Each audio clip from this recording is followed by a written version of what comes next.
Lluçanès, que estava embarassada, preocupada pel seu company, que semblava que s'havia pogut escapar i que la policia ens deia que s'havia penjat i ens mostrava una corda. Vam estar 8 o 9 dies pujant i baixant els calabossos envoltades d'incerteses i maltractaments.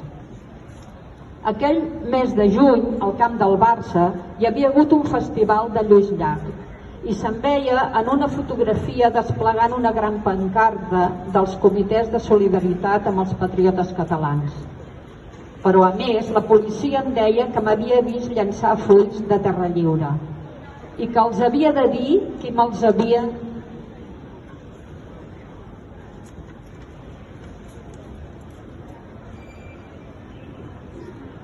havia donat. Em van tancar en una habitació dels horrors, plena d'objectes estranys. Em varen pagar unes quantes bufetades i em varen passejar pels terrats d'aquest edifici. Tot accions intimidatòries, però jo sobretot estava preocupada per en Carles i pels meus fills. En una d'aquestes anades a declarar, vaig veure de lluny a la mare d'en Carles, la Maria Llorenç. La vaig cridar i ella em va dir: sigues ben valenta. Aquest seu crit em va encoratjar.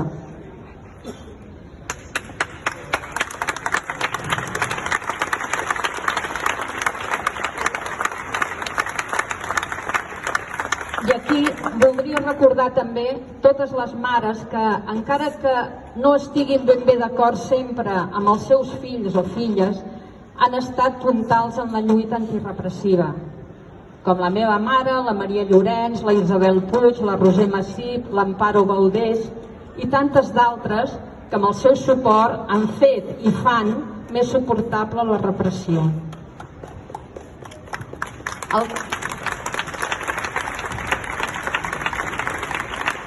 Al cap de 8 o 9 dies ens treuen dels calabossos, ens podem veure i abraçar uns quants i ens posen emmanillats dins uns furgons que ens porten cap a Madrid. Un viatge terrorífic, un fred horrorós, sense abrics, els furgons metàl·lics amb només un banc estret al voltant i la nostra companya Teresa Aragonès embarassada vomitant tot el viatge. A Madrid ens posen en cel·les individuals on no podem ni seure i els guàrdies civils que ens miraven pels espiells de les portes ens deien que quan sortíssim ens matarien a tots. Per fi em criden a declarar davant del jutge. Uns advocats madrilenys amics ens acompanyen, a mi, en Fernando Salas. I jo li dic la meva preocupació per les tortures que han rebut els companys i companyes detinguts i l'advocat també.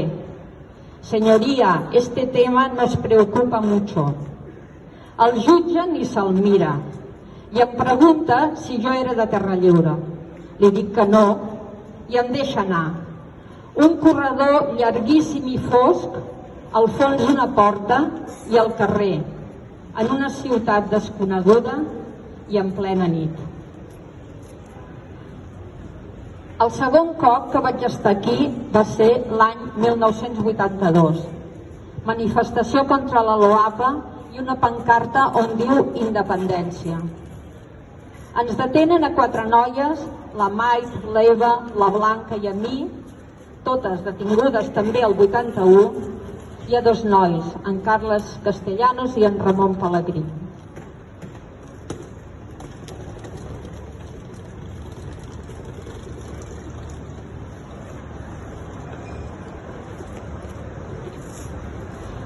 La policia enganya els nostres advocats.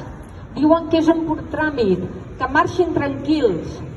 I ens tenen 3 dies a comissaria fins que li toca el torn al jutge més mala bèstia d'aquella època i ens envia a la presó acusats de sedició i rebel·lió.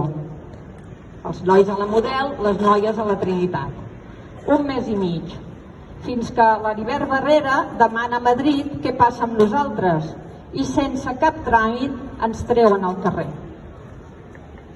Cal dir que a la presó estàvem en cel·les individuals, separades de les comunes que ens revisaven les cartes, que no podíem escriure en català, però vaja, això ja és una altra història. El tercer cop va ser l'any 1984, per una manifestació per la llengua. Portaven detinguts al carrer una colla de joves, entre ells el meu fill Carles.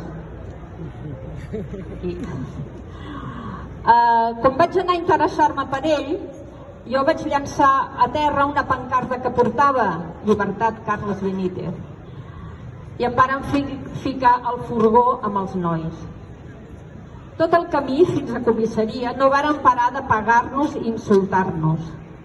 A en Jordi Llobet li varen fer menjar el full en català que portava. A comissaria van continuar els insults, els cops, fins que allà em van deixar trucar a l'advocat en Gil Matamala,